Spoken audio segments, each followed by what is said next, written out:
Jadi teman-teman, kita akan membicarakan dua topik. Topik pertama, saya ingin teman-teman mereview apakah teman-teman ini seorang ibu rumah tangga yang katakanlah tidak punya pendapatan, atau seorang mahasiswa, atau seorang pensiunan gitu ya, atau apapun posisi ekonomi Anda yang kita menyebut adalah kaum marginal. Jadi kaum marginal itu adalah mereka yang tidak memiliki income. Jadi pendapatannya disupport dari suaminya kalau itu istri, atau disupport oleh orang tuanya karena masih mahasiswa atau masih pelajar, atau mendapatkan pendapatan dari orang lain atau kaum marginal. Yang jadi pertanyaan, apakah teman-teman yang di luar sana yang income-nya marginal tersebut tidak bisa kaya raya?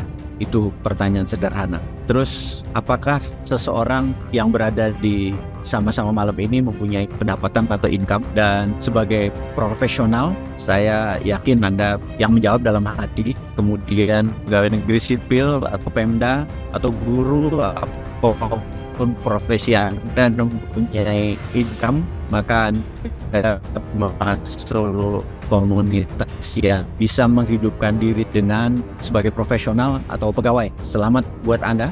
Kembali lagi pertanyaannya adalah, bisakah Anda dalam waktu cepat pendapatannya menjadi 4 kali lipat dari sekarang? Itu yang kita harus pertanyakan dalam hati aja. Anda bertanya dalam hati, bisa nggak tahun depan income gua 4 kali lipat? Gitu ya kira-kira. Kemudian yang terakhir, mungkin posisi Anda adalah entrepreneur atau pewirausaha, baik itu sales employee di mana Anda adalah bisa menghidupi diri Anda, atau Anda mempunyai lebih banyak lagi karyawan, ada 5 orang, 6 orang yang menjadi support Anda. Yang jadi pertanyaan berikutnya adalah, seberapa besar potensi Anda ke depan untuk melipatkan 4 kali lipat profit Anda dan 4 kali lipat omset Anda, gitu ya. Jadi di sini kita berdiskusi terhadap 3 komunitas. Pertama, mereka yang marginal, yang hidupnya disupport dari pihak lain.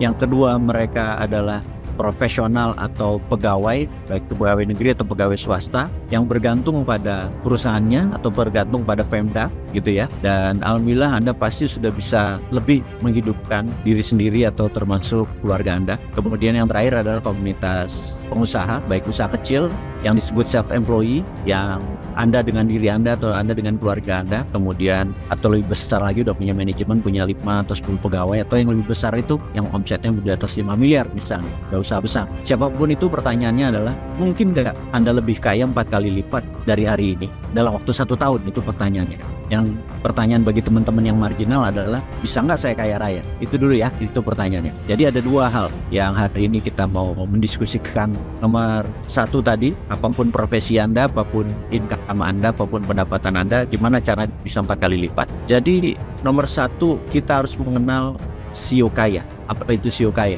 Sio kaya itu begini, kita tahu ada horoskop. Ini sekali lagi bukan ilmu nujum atau ilmu musyrik gitu ya, maaf ya. Tapi ini adalah applied psychology yang kita sebut namanya psikometer. Jadi psikologi seseorang diukur atau dimeter gitu ya, psikometer, psikometrik pengukurnya. Nah, jadi manusia itu kita biasanya membagi dengan 2 kategori, dan Anda sendiri yang bisa menjawab pertanyaannya. Kalau saya bertanya ya, 2 kategori. Anda itu masuk extrovert atau masuk introvert gitu ya. Extrovert adalah people person, orang yang suka orang. Introvert adalah system person, mereka lebih nyaman dengan sistem. Contoh aja, Anda mungkin dalam hati aja menjawab. Contoh saya tanya, kalau saya pinjemin Anda mobil saya, Anda suatu hari pinjem, Pak Mardigu pinjem mobil dong gitu.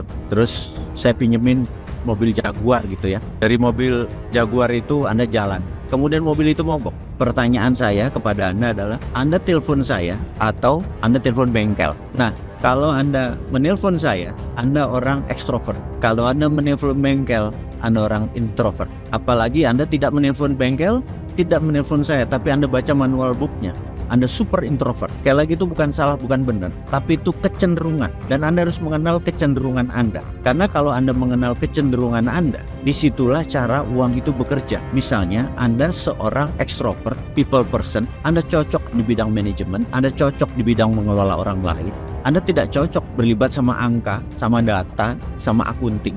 Anda akan stres dengan hal yang seperti itu. Nah, bagaimana Anda bisa sukses kalau Anda udah salah kolam? Anda ekstrovert tapi ngerjain akunting gitu ya. Atau Anda introvert tapi disuruh sales, direct selling, udah nggak nyambung gitu ya. Itu yang kita sebut CEO kaya. Anda tahu nggak CEO kaya Anda? Itu pertanyaannya. Oke, pertanyaan lanjutan. Ini ada 2 lagi pertanyaannya. Anda sendiri yang merenung ya. Anda ini tipe orang kreatif atau tipe orang sensori ya? Nah, mungkin pertanyaannya agak sedikit nggak umum. Sensori itu apa sih? Sensori itu adalah orang-orang yang apa-apa tuh pakai rasa. Orang-orang sensori itu sulit belanja online. Kayak belanja online itu kan Anda perlu orang kreatif yang aduh kayaknya gue pakai baju itu cocok nih gitu ya. Tapi orang sensori dia harus memegang, spray itu harus dipegang, kain itu bahkan harus dicium, diremes, dibecek-becek, ya PPD lah, pegang-pegang doang. Karena Anda orang sensori, saraf Anda itu harus rasa banget gitu ya. Itu orang sensori, jadi Anda harus pegang.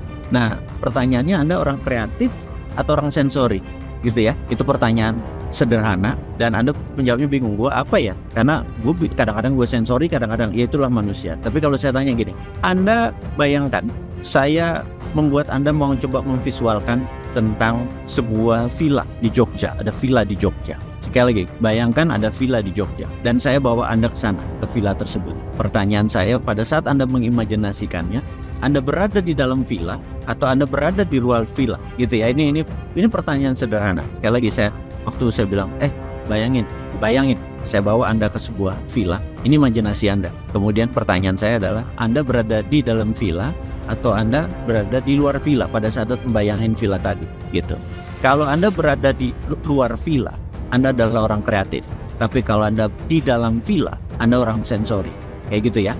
Nah pertanyaannya adalah, Anda yang mana? Anda pasti bingung kan? Karena kok saya mirip, saya ada dua-duanya gitu. Nah, kalau Anda nggak tahu sifat natural Anda, bisnis Anda sulit sekali, atau cara uang bekerja untuk ke Anda itu sulit sekali. Karena Anda nggak natural. Misalnya orang sensor itu sangat tepat waktu, gitu ya. Sangat tepat waktu, itu ciri-cirinya. Sementara orang kreatif itu sangat tidak bisa mengatur waktu. Berantakan waktu Anda. Jadi, orang kreatif tuh kadang-kadang punya waktu Indonesia bagian dia, gitu. Dia selalu telat, apa-apa telat. Dan orang kreatif itu selalu memulai sesuatu yang baru. Jadi dia senang sama sesuatu yang baru. Problemnya adalah dia selalu memulai dan nggak pernah menyelesaikan. Anda bisa bayangkan kalau Anda punya atasan atau Anda punya mitra, kreatif banget. Besok ada ide ini, hari ini ada ide ini, besok ada ini. Begitu menjalankan di tengah-tengah ada ide baru, dia belok lagi. Dia senang sama sesuatu yang baru, dan orang kreatif itu biasanya never finish what they start, gitu ya. Ada sebaliknya, orang sensori yang apa-apa pelan sekali, dia opposite sama itu, dia pelan sekali, lambat sekali. Ini adalah orang yang opposite-nya kreatif, tapi orang ini sangat tepat waktu. Nah, Anda frustrasi nggak kalau di lingkungan Anda adalah orang yang lambat sekali bergeraknya, sementara Anda orang kreatif? Anda ngegas aja bawaannya. Kalau orang sensor itu kerjanya ngerem aja. Nah, di dalam bisnis tadi atau di dalam relationship tadi perusahaan ada orang tengah yang ngopling tadi, yang orang kalau nggak ekstrovert dia introvert, dia yang ngopling di tengahnya. Nah, udah kebayang ya. Jadi di sini ada 4 karakter, ada ekstrovert, ada introvert, ada kreatif, ada sensori. Anda di mana gitu ya. Nah, 4 tadi kita akan membuat Anda memahami atau mengenal jati diri Anda. Jadi di dalam nanti sehabis acara ini, bagi mereka yang berminat untuk mengetahui CEO kayanya, kenapa disebut CEO kaya? Oke, CEO kaya itu ada berapa? Ada 8. Ini yang saya mau urai. Saya sengaja tidak menggunakan bolpen, tidak menggunakan kertas, tidak menggunakan PowerPoint, karena memaksa teman-teman semua supaya theater of dream atau theater of mind-nya ini bermain. Saya ingin membiasakan teman-teman tuh ngayal. Jadi pada saat bosman ngomong, ngayal gitu ya. Jadi ada 4 karakter tadi. Extrovert, sensory, introvert, kreatif. Ada 4. Nah, ada orang yang ekstrovert dan kreatif, dia persimpangan. Ada orang yang ekstrovert murni, tapi ada juga ekstrovert dan sensori, gitu ya. Ada orang sensori dan introvert. Ada orang introvert murni, terus ada orang yang introvert dan kreatif. Nah, ke 8 karakter tadi kita kasih nama. Misalnya karakter nomor 1 adalah star, dia adalah posisinya antara kreatif dan introvert. Orang introvert disebut support system karena dia memang orangnya suka sama manusia, manajemen. Kalau orang star tuh doyan pamer, sangat kreatif, jago ngomong gitu ya. Terus ada deal maker, adalah mereka antara extrovert dan sensori. Dia jago deal, dia ambasador, dia orangnya suka people tapi suka data gitu ya. Orang bawah ini data, orang atas itu kreatif. Terus Nah, orang timing, orang bawah, biasanya kalau Anda orang sensori atau tempo, Anda orang yang jago main kalau Anda trader ingin main saham, forex, itu trader, posisinya di bawah. Jangan coba-coba 7 karakter ini main-main saham, karena itu yang main saham hanya 12% yang sukses, karena mereka trader. Di luar itu jangan coba-coba. Mimpi Anda, wah gue pengen kayak Warren Buffett, seperti orang-orang bilang itu. Warren Buffett itu trader, gitu ya, karakternya. Dan Anda kalau bukan Warren Buffett, ya jangan main-main seperti Warren Buffett gitu ya. Terus ada akumulator, jadi gabungan antara sensori dan introvert. Yang akumulator, orang yang kuat numpuk, kuat nahan, kuat lapar. Jadi contohnya kalau bangsa di Indonesia tuh Batak. Saya hafal banget, teman-teman Batak tuh kalau duit tuh langsung nabung tanah. Kuat lapar, makanya orang Batak tuh kuat nabung tanah. Dia akumulator. Dan terakhir 6 adalah orang introvert murni yang kita sebut landlord, karena dia kuat data, datanya tapi bukan akunting, yang dibuat tuh trader akunting. Kalau ini finance, ini kalau akunting kan pembukuan, kalau finance tuh dia punya gedungnya dijadiin kos-kosan, landlord lah model gitu. Jadi dia kalau yang ini tanah doang nih kalau akumulator. Kalau tipe lord itu tanah jadi bangunan jadi hotel gitu kira-kira. Terus karakter nomor 7 adalah mekanik. Mereka adalah orang yang introvert dan gabungan sama kreatif, seperti Jeff Bezos, Mark Zuckerberg. Jadi kalau Anda bercita-cita ingin buat startup, Anda orang mekanik. Di luar itu lupakan. Ini yang Anda suka tergiur dengan merasa diri Anda adalah mekanik, ingin bercita-cita, tapi kenapa dari 1000 orang cuman 10% yang sukses, yang satu jadi bilioner, yang lainnya ke laut? Karena Anda tidak mengerjakan di naturalnya Anda. Pertanyaan terakhir adalah sisi kreator. Ya, kreator adalah murni kreatif, kenikmatannya mencipta. Jadi pertanyaan ke teman-teman sekarang, Anda star kah yang jago promosi? Anda supporter kah yang jago manajemen? Gitu ya. Anda deal maker kah yang jago bernegosiasi, ambasador? Anda seorang trader kah yang jago sama timing? Anda akumulator kah yang kuat nabung? Gitu ya. Anda landlord kah yang kuat finance? Anda mekanik kah yang membuat sistem seperti Ray Kroc yang membuat sistem? Terus atau Anda kreator? Gitu ya. Sekali lagi pertanyaannya, Anda sendiri yang tahu, tapi Anda bingung pasti. Nah teman-teman, ini kalau Anda mau tahu emang berbayar 500.000, tapi untuk hari ini gratis ya. Tapi detailnya nanti ada di Anya sama Cindy ya. Karena penting, itulah yang membuat teman-teman hidupnya mencoba-coba. Dia coba inilah, coba dagang lah, dia coba inilah. Teman-teman, Anda jangan membuang waktu untuk hal-hal yang Anda coba-coba. Padahal Anda tahu Anda seorang extrovert, Anda people person. Janganlah main startup seperti gue pengen jadi Mark Zuckerberg. Jangan, sekali lagi ya, nggak natural Anda itu. Terus Anda sebaliknya, Anda kreator, Anda senangnya mencipta, tapi Anda nggak pernah selesai. Anda harus cari tim orang tengah yang bisa melanjutkan desain Anda, mimpi Anda, program Anda, orang tengah, tim Anda, dan juga orang-orang yang timing yang kuat dalam finance. Karena itu kreator tuh nggak pernah sukses. Mau itu Nikola Tesla, Anda ingat, miskin semua kreator-kreator itu, gitu. Karena dia nggak punya orang yang support dia. Tapi kalau GE yang menciptakan GE, si General Electric, si Thomas Alva Edison menjadi bilioner dia. Karena waktu JP Morgan datang ke dia, diambil dengan 12%, dia mau. Lu 12%, gue sisanya, dia mau. Tapi mimpi-mimpi dia jadi kenyataan semua. Emang JP Morgan lebih kaya. Nah Nikola Tesla nggak mau sama JP Morgan, miskin. Itulah teman-teman, kalau Anda tahu karakternya, Anda tahu sifat natural Anda, ya Anda pasti sukses. Pertanyaannya, itulah yang kita sebut di dalam MMBC, Anda pasti sukses kalau ikut MMBC karena Anda tahu sifat naturalnya Anda, sifat suksesnya Anda, dan tim apa yang Anda butuhkan untuk mensupport Anda untuk menjadi mitra seperti apa. Dan berita buruknya, karakternya harus berseberangan. Kalau tadi Anda adalah seorang star yang di pojok kanan atas, yang suka sama barang baru, sangat peduli sama penampilan, jago ngomong dan sebagainya, partner Anda harus akumulator, harus orang yang kuat nabung.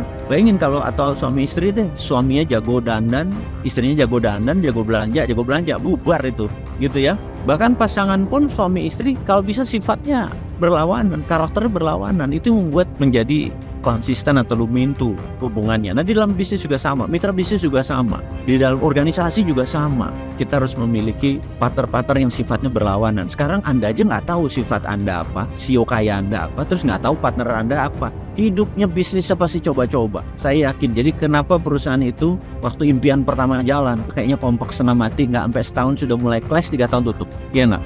Nah karakter seperti ini saya nggak mau Anda tidak kenal. karena nanti itu MMBC terakhir sejak saat itu saya pensiun. Jadi bagi teman-teman yang ingin tahu CEO kayanya apa, nanti bisa mengisi kuesioner dan nanti akan dibahas di MMBC, dan itu gratis buat Anda. Jadi malam ini daftarkan diri Anda ke Mbak Cindy, kemudian ke Mbak Anya, daftarkan gitu ya. Bosman, apakah ada alat ukur CEO kaya? Ada. Saya yang mempunyai psikometrinya, saya belajar dari Carl Jung, saya belajar lama tentang psikometri. Ini keilmuan psikologi biasa, dan ini penting buat teman-teman semua. Nanti kita akan urai salah satunya. Jadi teman-teman, sukses buat Anda ya. Kalau udah tahu CEO kayanya, kita push. Nah, yang menjadi pertanyaan, Bosman ini apa CEO kayanya? Nomor satu, sekedar mengingat saya seorang introvert. Saya berbicara di depan 350 orang yang nanti akan ikut MMBC. Itu saya dari hari sekarang aja tensi saya sudah mulai naik karena saya merasa nggak nyaman. Tapi saya akan fight buat Anda. Karena itu teman-teman atau anak-anak saya atau staff-staff saya yang sudah 15 tahun, 12 tahun ikut saya bilang, Pak ini terakhir saya udah berpensiun. Habis itu Bapak masuk ke naturalnya. Teman-teman, saya adalah kreator, hobi saya mencipta. Kenikmatan saya adalah menciptakan sesuatu. Saya bisa banyak produk yang kita telah ciptakan dan akan terus diciptakan, dan saya natural sekali di sana. Jadi saya pikir termasuk tadi CEO kaya tadi adalah keilmuan yang saya selama puluhan tahun dengan Mas Kirdi mempelajari ini dan akhirnya menemui CEO kaya ini. Dan setelah CEO kaya ada namanya CEO strength, di mana kita gabungkan kekuatan. Misalnya Anda ada 5 orang, Pak, strength saya berapa? Kalau digabung A di nomor 1, B nomor 2 begini-begini, oh strengthnya 9. Kalau nomor 3-nya dinaikin gini-gini, oh cuma 7 gitu ya. Anda harus tahu strength organisasi Anda di dalam membuat struktur organisasi gitu ya. Oke, itu adalah tentang CEO kaya.